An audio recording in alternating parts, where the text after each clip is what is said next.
जय हिंद दोस्तों। आइए देख लेते हैं बीएड थर्ड सेमेस्टर के पेपर नंबर 2 लिंग विद्यालय एवं समाज। इसके अंतर्गत आज हम लोग देखने वाले हैं लेक्चर नंबर 14। दोस्तों जो पिछला हमारा लेक्चर था लेक्चर नंबर 13, उसमें हम लोगों ने देखा कि औपचारिक, आज हम लोग जो देखने वाले हैं ये अनौपचारिक शिक्षा तथा महिलाओं की पहुंच है। लेकिन इसके पहले जो हम लोग वीडियो 13 नंबर का जो देखे थे, इसके पहले वाला जो वीडियो था उसमें औपचारिक शिक्षा तथा महिलाओं की पहुंच था।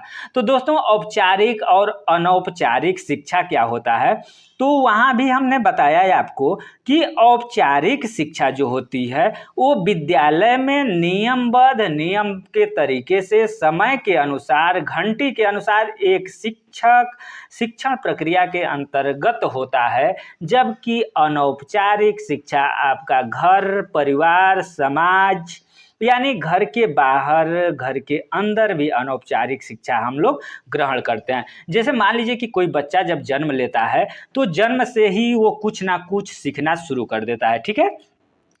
वो बच्चा सबसे पहले अपने माँ और बाप से सीखता है, उसके बाद अपने परिवार से सीखता है, परिवार के बाद समाज समुदाय के अलावा अगर मान लीजिए कि रेगुलर अगर विद्यालय में जाता है तो औपचारिक शिक्षा ग्रहण करता है, और रेगुलर विद्यालय में नहीं, अगर मान लीजिए कि कोरस्पॉन्डेंस पत्राचार या प्राइवेट जो B Ed M Ed BA high school inter इस तरीके से अगर प्राइवेट कर रहा है तो वो अनौपचारिक शिक्षा के अंतर्गत आता है, ठीक है। तो उस जो अनौपचारिक शिक्षा है जिसमें कोई समय का बाध्यता नहीं है, कोई टीचर की बाध्यता नहीं है, कोई शेड्यूल नहीं है, ठीक है, उस शिक्षा में, ठीक है, इस अनौपचारिक शिक्षा में महिलाओं की पहुंच के बारे में हम लोगों को पढ़ना है। किसमें? तो आपका पेपर नंबर जो 2 है लिंग विद्यालय एवं समाज में। तो दोस्तों अनौपचारिक अभिकरणों का अर्थ, वहाँ पर हम लोगों ने पढ़ा था कि औपचारिक अभिकरण यानी औपचारिक एजेंसी, औपचारिक एजेंसी। आज हम लोग देख रहे हैं कि अनौपचारिक एजेंसी का अर्थ, अभिकरण का अर्थ होता है एजेंसी। जैसे उसमें भी हम लोग बताए थे देखे थे कि बाइक की एजेंसी हुई, उसी प्रकार से अनौपचारिक शिक्षा यानी जो पत्राचार होता है नियमबद्ध तरीका नहीं होता है उस तरीके का जो शिक्षा होता है उस एजेंसी का अर्थ क्या होता है, तो आइए हम लोग देखते हैं। दोस्तों यह आकार में औपचारिक संस्था की तरह है लेकिन भावना व्यक्त केंद्रित है, शिक्षार्थी केंद्रित है। यह शिक्षार्थी की पसंद जरूरतों और समस्याओं को पहली प्राथमिकता देता है और विभिन्न तरीकों से एक बड़े समूह को अच्छी और व्यवस्थित शिक्षा प्रदान करता है। टी रेमंड महोदय ने बताया है कि बालक का शिक्षण केवल अध्यापन को ही नहीं बताता, बल्कि जिस साधन के द्वारा मानव कुछ भी सीखता है वही उसका शिक्षण। संक्षेप में संपूर्ण वातावरण को ही मानव का शिक्षक कहा जा सकता है। यानी जो संपूर्ण वातावरण है दोस्तों, आप खुद सोचिए कि जैसे मान लीजिए कि आप कॉलेज स्कूल जाते हैं, ठीक है, तो आप वहाँ 10 बजे से लेकर के 4 बजे के बीच में रहते हैं, यानी कॉलेज या स्कूल में। तो 10 बजे से 4 बजे के बीच में जो भी आप शिक्षा ग्रहण करते हैं क्लास वाइज टीचर के अनुसार, एक 45 मिनट के अंदर 30 मिनट के अंदर जो पढ़ाया जाता है वो तो आप पढ़ते ही हैं, वो औपचारिक शिक्षा हो जाता है। लेकिन इसके अलावा 4 बजे के बाद आप घर आते हैं सुबह, और 4 बजे यानी 4 बजे शाम से लेकर के सुबह 10 बजे के बीच में आप समाज में रहते हैं, परिवार में रहते हैं, यानी संपूर्ण वातावरण के बीच में आप रहते हैं। तो जो ये संपूर्ण वातावरण है, यह संपूर्ण वातावरण ही एक शिक्षक के रूप में भूमिका निभाता है और हम वातावरण समाज में ही कुछ ना कुछ सीखते रहते हैं। दोस्तों आप क्या यहाँ बताइएगा कि जो बच्चा स्कूल नहीं जाता है, ठीक है, कोई इंसान है, कोई लड़का है, उसको जन्म से ही स्कूल नहीं भेजा जाता है, लेकिन उसको संपूर्ण वातावरण, उसको एक अच्छी वातावरण में डाल दिया जाए तो क्या वो नहीं सीखेगा? वो भी ऐसे ऐसे चीज, ऐसे ऐसे उपकरण बनाना या बहुत सारे ऐसे चीज है जिसके बारे में वो सीख करके समाज में अपने नाम को रोशन कर सकता है। तो समाज में भी लोग सीखते हैं, और जो समाज में लोग सीखते हैं वही अनौपचारिक शिक्षा, अनौपचारिक एजेंसी एजेंसी अनौपचारिक अभिकरण कहलाता है। ठीक है, अब हम लोग देख लेते हैं अनौपचारिक अभिकरणों का वर्गीकरण। तो दोस्तों औपचारिक अनौपचारिक जो एजेंसीज है, अनौपचारिक अभिकरण है, इसका वर्गीकरण के अंतर्गत अगर हम लोग देखें तो यहाँ आप लोग सामने यहाँ देखेंगे सबसे पहला शिक्षा के अनौपचारिक अभिकरण। ठीक है, शिक्षा के अनौपचारिक अभिकरण यानी आपको स्कूल के अलावा, स्कूल कॉलेज के अलावा आपको कहाँ कहाँ से शिक्षा मिलता है? तो सबसे पहले परिवार से मिलता है, उसके बाद अगर देखा जाए तो धर्म से भी मिलता है। ठीक है, हम जिस धर्म के रहते हैं, हम लोग जैसे मान लीजिए कोई पूजा पाठ हो रहा है, या धर्म भी हम लोगों को कुछ ना कुछ शिक्षा देता है। उसके बाद समुदाय हमें शिक्षा देती है। जन संचार जैसे मोबाइल हुआ, टेप हुआ, रिकॉर्डर हुआ, पेपर हो गया, न्यूज पेपर इत्यादि जितने भी जन संचार के माध्यम है, ये भी हमें शिक्षा ग्रहण कराते हैं। ये भी हमारे टीचर के रूप में समाज में स्थान है। उसके बाद खेल का मैदान, यानी हम लोग खेल के मैदान में जाते हैं तो वहाँ भी हमें कुछ ना कुछ सीखने के लिए मिलता है। उसके बाद युवा समूह, अगर बालक समूह भी कर सकते हैं, युवा समूह भी कर सकते हैं। जब हम अपने युवा समूह में जाते हैं तो समूह में बच्चों के साथ कुछ ना कुछ इस तरीके से हम लोग सीखते हैं। तो ये रहा आपका अनौपचारिक शिक्षा का वर्गीकरण। ठीक है, अनौपचारिक शिक्षा का वर्गीकरण। अब इसमें हम लोग देखेंगे कि परिवार। दोस्तों परिवार क्या होता है? तो परिवार का अर्थ अगर देखा जाए तो परिवार हम जहाँ रहते हैं, जहाँ बिना किसी भेदभाव, बिना कोई दिक्कत, बिना कोई समस्या का जहाँ हम रहते हैं, वो हमारा परिवार कहलाता है। ठीक है, परिवार में माता पिता भी रहते हैं। ठीक है, अब परिवार की परिभाषा, परिवार का अर्थ, परिवार के अर्थ के बारे में हम लोग देख ही लिए हैं। परिवार के लिए विभिन्न कालखंड, देखिए यहाँ पर थोड़ा सा हम लोग देखेंगे, यहाँ देख लीजिए, जैसे मान लीजिए कि परिवार, तो परिवार क्या होता है दोस्तों? परिवार के लिए विभिन्न कालखंडों में निम्नलिखित संज्ञाएं प्रचलित है। परिवार, गृह इसको बोलेंगे, गृह, सदन, घर, कुटुंब। परिवार मानव समाज की प्राचीनतम तथा आधारभूत इकाई है। परिवार के बिना किसी भी मनुष्य का जीवन कैसा होगा, यह परिकल्पना करना भी दुष्कर है।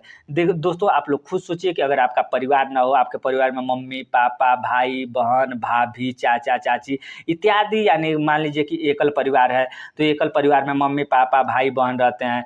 अगर मान लीजिए कि संयुक्त परिवार है तो संयुक्त परिवार में नौकर भी अपना क्या कहलाते हैं? हम लोगों के परिवार के अंग ही माने जाते हैं। चाचा चाची, ताऊ इत्यादि सब लोग, दादा दादी, सब लोग परिवार के ही सदस्य होते हैं। तो दोस्तों परिवार की एक परिभाषा हम आप लोगों को यहाँ बता देना चाहते हैं, देख लीजिए। विंसेज और बीजेंस के अनुसार एक अर्थ में हम परिवार की परिभाषा में एक बच्चे सहित स्त्री और उसकी देखभाल के लिए पुरुष को ले सकते हैं। ठीक है, क्लेयर के अनुसार अगर देखा जाए तो परिवार से हमारा तात्पर्य उस संबंध से है जो माता पिता और उसके बच्चों में विद्यमान रहती है। ठीक है, ये आपका परिवार का दो परिभाषा हो गया। उसके बाद हम लोग देख लेंगे तीसरा अगर देखा जाए तो ये भी परिवार मौलिक सामाजिक संस्था है जिससे अन्य सभी संस्थाओं का हुआ है विकास। ठीक है, ये भी एक ब्लैडर्स के अनुसार ये परिभाषा है। अब हम लोग देखेंगे, देखिए परिवार क्यों हम पढ़े, ये अनौपचारिक शिक्षा हम लोग पढ़ रहे हैं, अनौपचारिक। तो ये अनौपचारिक शिक्षा की विषयी कार्य एवं महत्व, तो ये अनौपचारिक जो शिक्षा है इसमें परिवार के महिलाओं की क्या भागीदारी है। जैसे मान लीजिए कि परिवार में जो महिलाएं हैं तो उनकी अनौपचारिक शिक्षा विषयी कार्य एवं महत्व। ठीक है, तो परिवार ही वह स्थान है। ठीक है, परिवार ही वह स्थल है जो अपने सदस्यों में बिना किसी भेदभाव के समानता का भाव करता है और उन्हें सामाजिक, आर्थिक एवं मनोवैज्ञानिक सुरक्षा प्रदान करता है। ठीक है, परिवार की अनौपचारिक शिक्षा में भूमिका अत्यधिक महत्वपूर्ण है दोस्तों, क्योंकि परिवार क्या चीज़ है?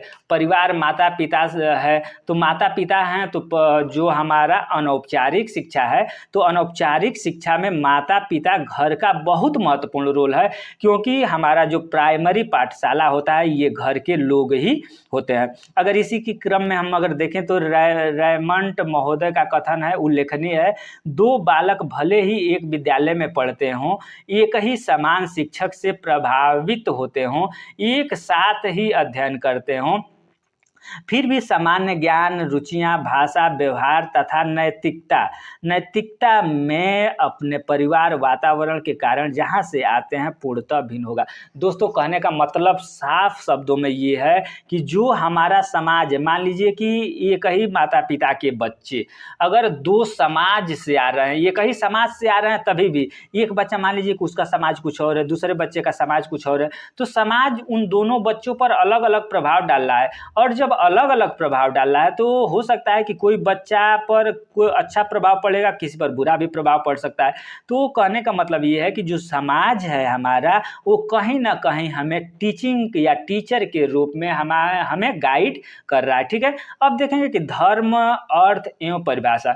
दोस्तों धर्म अर्थ क्या होता है, धर्म क्या होता है, धर्म का अर्थ क्या होता है। तो धर्म क्या होता है, जैसे मान लीजिए कि धर्म अगर देखा जाए तो भारत में हिंदू धर्म है, मुस्लिम धर्म है, ईसाई, सिख, ये अलग अलग धर्म के लोग यहाँ पर विराजमान हैं, लोग रहते हैं और अपने अपने धर्म के अनुसार लोग अपने जीवन को यापन करते हैं। जैसे हिंदू धर्म है तो हिंदू धर्म के अनुसार जब बच्चा जन्म लेता है, नामकरण संस्कार हो गया, जनेऊ संस्कार, यानी जितने भी संस्कार हिंदू धर्म के अनुसार होता है, उसी तरीके मुस्लिम धर्म के अनुसार कुछ ना कुछ उस तरीके से होता है, ईसाई धर्म, ये सब अपने धर्म के अनुसार अपने जीवन को बिताते हैं तथा समाज में अपने धर्म का प्रचार प्रसार करते हैं। ठीक है, तो ये धर्म देखिए थोड़ा सा धर्म एवं परिभाषा, धर्म की परिभाषा अगर आप लोग देखना चाहें तो यहाँ देख लिए, कांट के अनुसार धर्म का सार मूल्यों के धारण करने में विश्वास को कहते हैं। ठीक है, एडम्स के अनुसार अगर देखा जाए तो आकाश गंगा में सृष्टि एवं शासन के प्रति शक्ति और उसके जीवों के प्रति मेरा प्रेम ही मेरा धर्म है। ठीक है, अब देखिए फिर जैसे मान लीजिए कि धर्म क्या होता है। अब धर्म का महिलाओं की अनौपचारिक शिक्षा में कार्य तथा महत्व। अब तक लोग अभी हम लोग पढ़े क्या, किसमें, परिवार में महिलाओं की अनौपचारिक शिक्षा। उसके बाद परिवार के बाद हम लोग एजेंसी, शिक्षा एजेंसी के बारे में, महिलाओं के बारे में हमने पढ़ा। अब धर्म के भी बारे में, यानी धर्म में महिलाओं की अनौपचारिक शिक्षा कार्य एवं महत्व को हम लोग देख लेंगे। यानी महिलाओं का देखा जाए तो धर्म के प्रति जो अनौपचारिक शिक्षा होता है उसमें क्या कार्य है और क्या महत्व है। ठीक है दोस्तों, यहाँ पर एक रिक्वेस्ट हम करेंगे कि जब आप लोगों के लिए मैं इतना टाइप कर सकता हूँ, इतना रातों रात जग करके मेहनत अगर आप लोगों के लिए मैं कर रहा हूँ, तो आपसे एक छोटी सी रिक्वेस्ट होगी, केवल आपको अपने फिंगर से, चैनल पर पहली बार हैं तो चैनल को केवल SUB रेड से लिखा हुआ है उसको सब्सक्राइब कर दें और बेल आइकन प्रेस करके उसमें ऑल लिखा होगा उसको प्रेस कर लें। कम से कम इतना तो आप कर सकते हैं। और जो सब्सक्राइब कर चुके हैं वो हमारे मेहनत के लिए गुरु दक्षिणा के रूप में अगर माने या किसी भी रूप में माने, तो इस वीडियो को आपको करना क्या है, तो ज़्यादा से ज़्यादा आप अपने ग्रुप में शेयर कर दें। और ग्रुप ये हो जो कि कॉलेज का ग्रुप हो या बच्चों का ग्रुप हो, जो आपके साथ पढ़ते हो, आपके जो फ्रेंड हो। ठीक है, अब देखेंगे कि धर्म का महिलाओं की अनौपचारिक शिक्षा में कार्य तथा महत्व। बालिकाओं की औपचारिक शिक्षा में धर्म का कार्य और महत्व निम्नांकित बिंदुओं के अंतर्गत देखा जा सकता है। जैसे कौन कौन सा, देखिए बालिकाओं की औपचारिक शिक्षा में धर्म का कार्य और महत्व निम्न, जैसे मान लीजिए कि लड़कियों का जो शिक्षा है उसमें औपचारिक शिक्षा का अगर देखा जाए तो धर्म के कार्य के अनुसार क्या महत्व है, तो सामाजिक नियंत्रण की शिक्षा। दोस्तों लड़कियों को जो अगर धर्म के प्रति अगर शिक्षा देना है तो उसमें हमें सबसे पहले सामाजिक नियंत्रण की शिक्षा बच्चियों को देना है। उसके मानव जीवन के नियंत्रण की शिक्षा, संस्कृति शिक्षा, आर्थिक शिक्षा, प्रजातांत्रिक मूल्यों की शिक्षा, नैतिकता एवं मानवता की शिक्षा, उदारता एवं सर्वधर्म सद्भावना की शिक्षा और शैक्षिक कार्य। ठीक है, ये सारे के सारे शिक्षा से कार्य। अब देखिए समुदाय। दोस्तों समुदाय क्या होता है, समुदाय के बारे में तो आप लोग कम्युनिटी के बारे में पढ़े भी हैं। अब समुदाय होता क्या है, जैसे मान लीजिए कि घर के बाहर या घर के अंदर बहुत लोगों का समूह, ठीक है, एक समुदाय कहलाता है। जैसे मान लीजिए कि समुदाय इस प्रकार, समुदाय का अर्थ एक साथ मिलकर सेवा करना है, यानी समुदाय का अर्थ क्या है कि एक साथ मिलकर के सेवा करना समुदाय कहलाता है। ठीक है, अब यहाँ आर्गन और न्यूमियर के अनुसार अगर देखा जाए समुदाय के बारे में, तो समुदाय व्यक्तियों का एक समूह है जो एक सन्निकट भौगोलिक क्षेत्र में रहता हो, जिसकी गतिविधियों एवं हितों के समान केंद्र हो तथा जो जीवन के प्रमुख कार्यों, ठीक है, कार्यों में इकट्ठे मिलकर कार्य करते हो। ठीक है, ये आपका आग वर्ण एवं न्यू मेयर के अनुसार ये परिभाषा था किसका, तो समुदाय का। अब देखेंगे कि समुदाय में एक और परिभाषा है, यहाँ ये भी देख लीजिए कि आर्गन के अनुसार समुदाय किसी भी समय क्षेत्र के भीतर सामाजिक जीवन का पूर्ण संगठन है। ठीक है, अब देखिए, अब समुदाय का महिलाओं की अनौपचारिक शिक्षा में कार्य एवं महत्व, यानी हर एक चीज का। अब समुदाय क्या होता है, तो दोस्तों समुदाय हम लोगों ने समझा कि एक साथ मिल करके सेवा करना समुदाय कहलाता है। जैसे मान लीजिए कि 50 लोगों का ग्रुप है और एक साथ मिल करके जो सेवा करता है वो समुदाय, जिस तरीके से वो एक समुदाय है। ठीक है, तो उस समुदाय का महिलाओं की औपचारिक शिक्षा में, महिलाओं की औपचारिक जो शिक्षा है महिलाओं को, यानी घर के बाहर औपचारिक अनौपचारिक शिक्षा हम लोग देख चुके हैं, यानी घर के बाहर जो भी समाज के द्वारा, घर के अंदर भी अपने मम्मी पापा से जो हम शिक्षा प्राप्त कर रहे हैं वही अनौपचारिक शिक्षा है। और उस अनौपचारिक शिक्षा की महिलाओं, यानी महिलाओं की जो वो अनौपचारिक शिक्षा है, विद्यालय से बाहर की जो शिक्षा है, उसमें समुदाय का क्या कार्य है और क्या महत्व है। ठीक है, तो महिलाओं की अनौपचारिक शिक्षा हेतु पहुंच के लिए समुदाय को सशक्त भूमिका का निर्वहन करना आवश्यक होता है।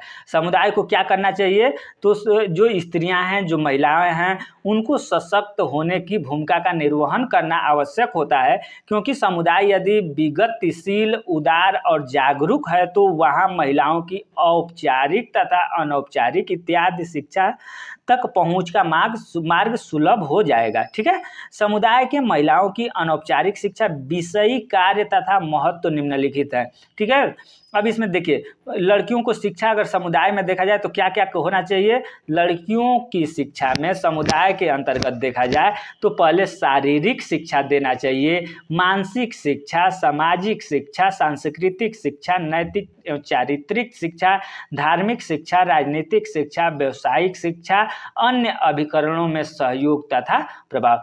अब देखेंगे कि जनसंचार। दोस्तों, जनसंचार क्या होता है आप लोगों को पता ही होगा। जनसंचार जैसे मान लीजिए कि न्यूज़पेपर हो गया, टीवी हो गया, रेडियो हो गया, मोबाइल हो गया, ये सब क्या है, तो मास मीडिया है, ये जनसंचार के माध्यम है। ठीक है, इसके द्वारा हमें न्यूज, यानी देश विदेश के समाचार अपने बारे में सुनना या देश के बारे में जानकारी पाना, ये जनसंचार कहलाता है। अब देखेंगे कि जनसंचार के, ठीक है, महिलाओं की अनौपचारिक शिक्षा विषयी कार्य एवं महत्व। तो जनसंचार के अंतर्गत देखा जाए तो महिला की अनौपचारिक शिक्षा में विषय का क्या कार्य, क्या महत्व हो सकता है। तो इसमें देखा जाए तो महिलाओं की अनौपचारिक शिक्षा में जनसंचार के साधनों का कार्य महत्व निम्नलिखित है। ठीक है, महिलाओं की अनौपचारिक शिक्षा में जनसंचार के साधन का कार्य महत्व निम्नलिखित है। जनसंचार महिलाओं को अनौपचारिक शिक्षा देने में कैसे मदद करेगा, तो दोस्तों, जनसंचार के साधनों के द्वारा महिलाओं की सामाजिक सहभागिता पर बल दिया जा रहा है, जिससे वे ज़्यादा से ज़्यादा लोगों के संपर्क में आकर सीख रही हैं। ठीक है, स्वानुभवों का अर्जन कर रही हैं। इस प्रकार महिलाओं की सामाजिक सहभागिता और सामाजिकरण की गति में तीव्रता आ रही है और वे औपचारिक तथा अनौपचारिक शिक्षा की ओर अग्रसर हो रही है। ठीक है, दूसरा आपका है कि महिलाओं की अनौपचारिक शिक्षा हेतु जनसंचार के साधनों द्वारा समय समय पर जानकारी और ज्ञान का प्रसारण तथा मुद्रण किया जाता है। उसके बाद देखेंगे तीसरा पॉइंट है कि महिलाओं की औपचारिक शिक्षा को प्रभावी बनाने के लिए जनसंचार के साधनों के द्वारा मनोरंजन के साथ साथ ज्ञान प्रदान किया जाता है। अब हम लोग देखेंगे नेक्स्ट जो पॉइंट है, अनौपचारिक शिक्षा की आवश्यकता एवं महत्व। दोस्तों, अनौपचारिक जो शिक्षा है, जो विद्यालय के बाहर की शिक्षा है, ये क्यों महत्व है और इसकी आवश्यकता क्या है। अगर देखा जाए तो दोस्तों, हम यहाँ आपको बताना हम चाहेंगे कि जैसे मान लीजिए कि अब जॉब क्षेत्र में आप बीएड कर लिए और टीचिंग जॉब में चले गए, ठीक है, और आपको एमएड करने का विचार बन रहा है कि हम एमएड कर लें, तो आप रेगुलर एमएड बीएड यानी कोई जॉब आप कर रहे हैं तो आप रेगुलर बीएड एमएड बीए या कोई भी सब्जेक्ट उस तरीके से नहीं कर सकते हैं। वहाँ आपको अगर देखा जाए तो ये अनौपचारिक शिक्षा जो होता है, पत्राचार वाली जो शिक्षा होती है, कोरस्पॉन्डेंस जो शिक्षा होती है, ठीक है, ये आप कर सकते हैं। यानी जॉब के साथ साथ ये अनौपचारिक शिक्षा के अंतर्गत आप शिक्षा ग्रहण कर सकते हैं। ठीक है, तो ये इसकी आवश्यकता है और यही इसकी महत्व है। लेकिन ये जो पॉइंट है देखिए, भावी जीवन को कुशलतापूर्वक व्यतीत करने हेतु यह शिक्षा अत्यधिक आवश्यक है।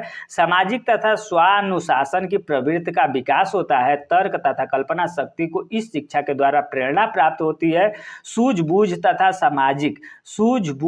सामाजिक और समाजीकरण में वृद्धि होती है। सामाजिक समस्याओं के प्रति संवेदना जागृत होती है। और 7वां पॉइंट आप देखेंगे कि अन्य अभिकरणों के सहयोग एवं महत्व के विषय में जानकारी प्राप्त होती है। अनौपचारिक शिक्षा का प्रभाव अस्थायी होता है। तो दोस्तों, आपको ये वीडियो कैसा लगा? वीडियो अच्छा लगा हो तो वीडियो को लाइक, शेयर एंड सब्सक्राइब जरूर करें। और इस चैनल पर अगर नए हैं तो सब्सक्राइब करके बेल आइकन को दबा लेंगे, क्योंकि यहाँ पर आपको B Ed first year, second semester, fourth इत्यादि के साथ साथ आपको सीटेट की तैयारी कराई जा रही है। धन्यवाद।